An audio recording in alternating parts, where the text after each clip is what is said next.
Cái tụi nó cái nữa tụi khối đúng rồi tụi này tụi lía ra nào nữa khối đúng cái kia này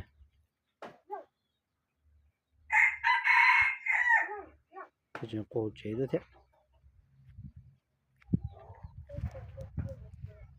mình chỉ cần cho tụi tỏi tất cả qua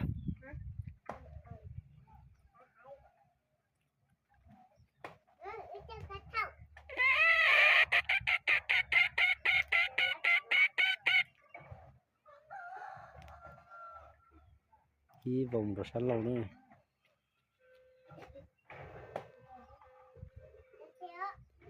tụi nó đều chỉ cả số tụi bé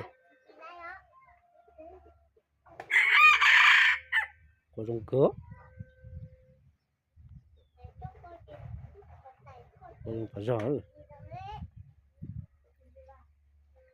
nó nhà cái đi hàng ơi vậy nè có trong cửa này có chụp tao nói sẽ chụp tôi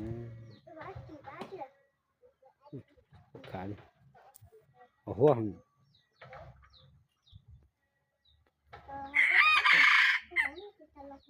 có trong cửa không có rô đi bự lù rô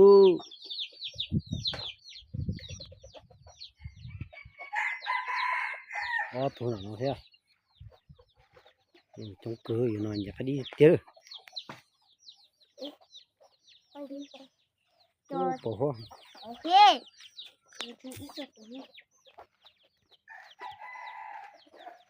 tụi nó thế này bỏ mà tung tà rô bỏ tụi